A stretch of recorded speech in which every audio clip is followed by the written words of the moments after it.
look at you, you make me blind. Why do you have to be so beautiful all the time? I know I can't be with you.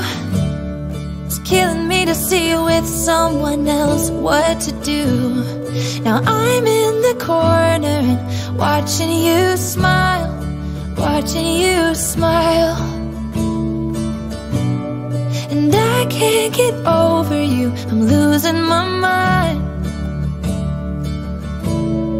All of the things that I wish I could tell. Mag-classmate kami nung high school eh, 4th year. Kumbaga ako kasi bulak-bulak ko eh. Kumbaga sikat ang nagpatino sa akin eh. Kaya salamat eh kasi nakilala ko siya. And if I only could be there to hold you, it feels like I stop breathing when you're around. Nalaman ko na buntis ako, syempre may halong kaba na natutuwa, ganyan. Takot din kasi syempre nag-aaral pa ako at iniisip ko kung paano siya bubuhayin. First baby namin, syempre kinabahan sa una kasi nag-aaral kami parehas nun eh. Na mga anak sikat, walang-wala kami nun eh. Pero syempre, meron pa rin yung mga magulang namin tumulong. Hindi pa rin kami pinabayaan, kaya malaking pasasalamat pa rin. Now I'm in the corner watching you smile, watching you smile. Now I can't get over you, I'm losing my mind. All of the things. Napaka-maalaga, lalo na po pagdating sa pagkain, hindi po, lagi po ako may pasalubong na pagkain gusto ko, lalo pag nung malapit na akong manganak. Araw-araw kami nagja-Jollibee.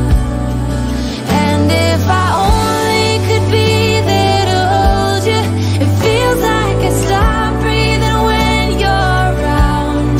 I'm in love, there's something about you, I wish you were mine. I wish you were mine, I wish you were mine. Every time you pass me by, I fall in love, I fall in love.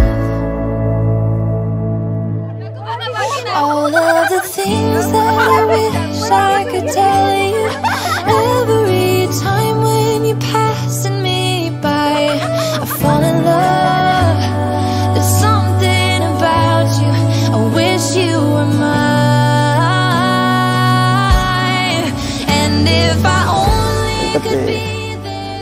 Siyempre, mapagmahal ka sikat eh. Tsaka maalaga. Tsaka hindi niya pinapabayaan ni Clyde. Masikaso. Siyempre, ano lang naman eh. Hindi ko na dadramahan. Basta, mahal kita, yun lang yun. Tsaka, ito na yung pinakamasayang mangyayari sa buhay ko.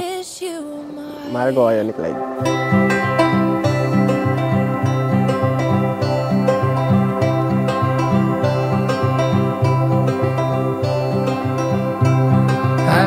Ayun, mahal na mahal kita. Lagi mong tatandaan yan na kahit anong mangyari, nandito ako palagi para sa'yo.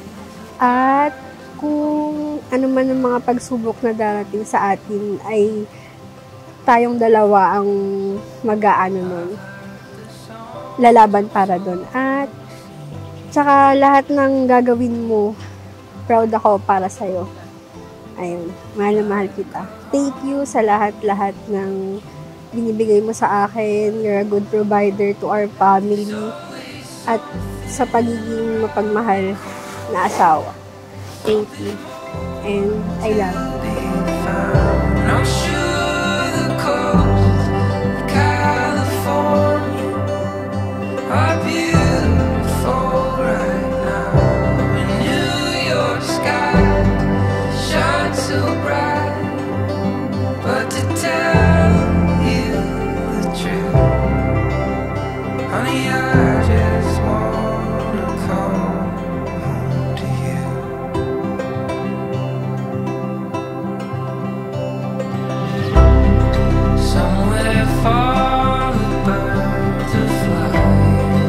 Patrick, kusa ka bang naparito para makipag-isa kay Kat ng iyong buong puso? Yes po. Kat, kusa ka bang naparito para makipag-isa kay Pat ng iyong buong puso? Apo, Pastor.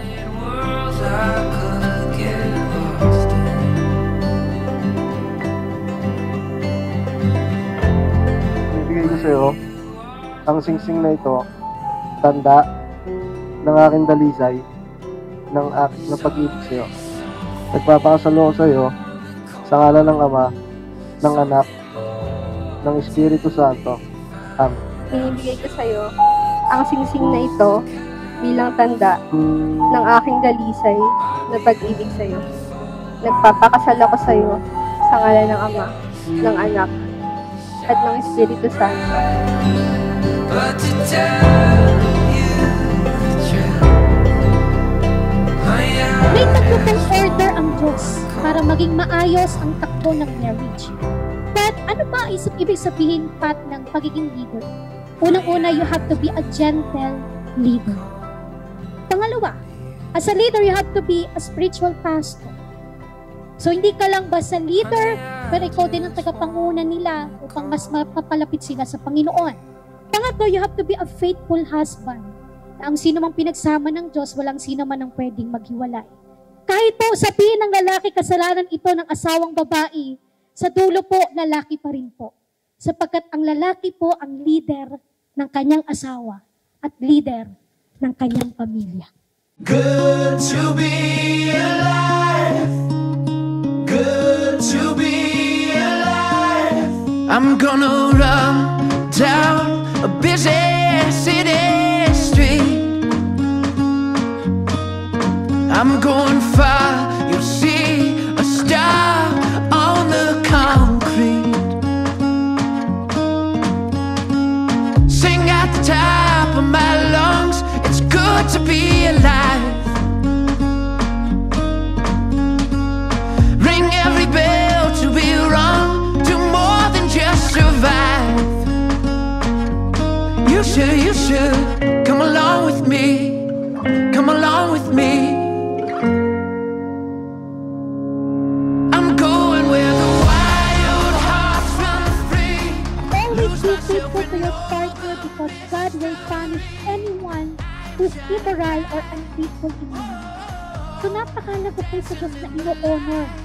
Hindi lang po ang paggastos, hindi lang po yung pag-albo dito, pero pagkatapos po ng kasalang ito, talagang titingnan po ng Diyos at aabangan po ng Diyos, panonoorin po ng Diyos ang magiging marriage life ng mga nagpapakasal. I'm swinging wide the gates, the world is mine today. You should